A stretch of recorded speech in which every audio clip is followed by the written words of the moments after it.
le tombeau de l'empereur Napoléon Ier est bien plus qu'un symbole de repos éternel.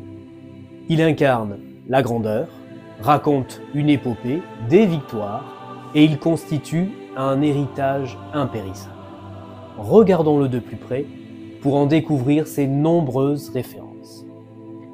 Tout d'abord, le pavement du monument funéraire, autrement dit le dallage des sols, est en mosaïque de marbre et d'émaux de couleur qui forment tout autour du tombeau une étoile jaune à 72 rayons s'élançant d'une couronne de laurier en mosaïque bandée d'un ruban violet. Sur un cercle de marbre noir, entourant le sarcophage, sont inscrits en lettres dorées 8 noms de grandes victoires napoléoniennes. Rivoli, Pyramide, Marengo, Austerlitz, Iéna, Friedland, Wagram et enfin Moscou. Elles sont séparées les unes des autres par des patères en émail couleur bronze.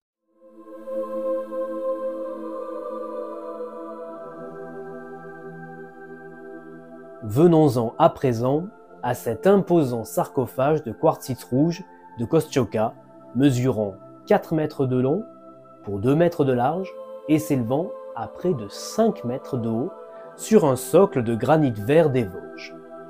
Il faut rappeler que la réalisation de ce cercueil minéral, qui renferme donc les cendres de Napoléon, doit beaucoup au tsar Nicolas Ier qui autorisa la France à extraire le quartzite sur une île de l'immense lac Onega dans l'actuelle Finlande dont le contrat d'extraction fut signé le 15 janvier 1847. Pour la petite histoire, Visconti avait d'abord pensé à du porphyre, de couleur pourpre, qui symbolisait depuis l'Antiquité le pouvoir. Cependant, les carrières françaises ne pouvaient en fournir suffisamment et il fallut donc trouver une autre solution, bien loin de nos frontières.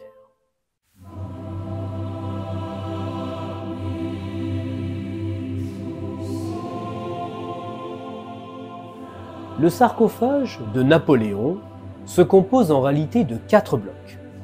Une cuve, un couvercle et 2 supports. La cuve tout d'abord. Elle est doublée à l'intérieur de marbre de Corse rouge-lilas, orné de 4 couronnes de laurier. Elle renferme les 5 cercueils emboîtés de l'empereur des Français, dont le plus extérieur, en ébène, porte simplement l'inscription « Napoléon ». Au-dessus de cette cuve, on y retrouve un couvercle à roulement ondulé en une vague incurvée en son milieu. Ses extrémités offrent des arêtes arrondies et des enroulements réguliers. Vous constaterez qu'aucune inscription n'a été gravée sur le sarcophage même. Autour de ce monument funéraire, 12 colossales victoires veillent gravement et solennellement sur le tombeau de Napoléon Ier.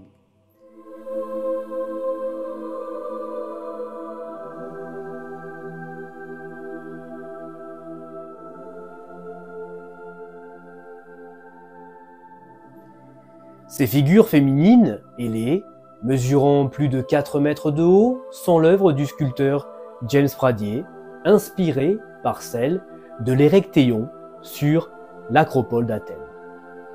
Visconti exigea une fois encore les matériaux les plus nobles et alla donc se fournir dans les carrières de marbre de Carrare. Ces victoires symbolisent les campagnes militaires de Napoléon Bonaparte. La première campagne d'Italie en 1796-97, où on peut citer par exemple les batailles de Montenotte, Lodi, Arcole ou encore Rivoli.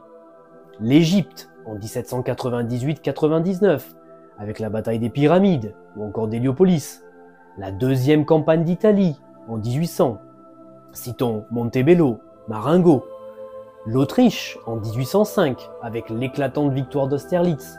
La Prusse avec Iéna en 1806, la Pologne avec Eylau et Friedland en 1807, l'Espagne entre 1808 et 1814, l'Autriche à nouveau avec Essling en 1809, la Russie avec Smolensk en 1812, la campagne de Saxe en 1813, celle de France en 1814 avec entre autres les batailles de Brienne, Montmirail, Montreux et enfin la Belgique avec Ligny.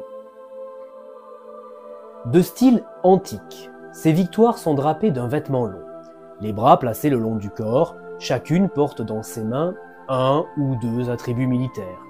Couronne de laurier, palme, sceptre, trompette guerrière, clé ou bien foudre.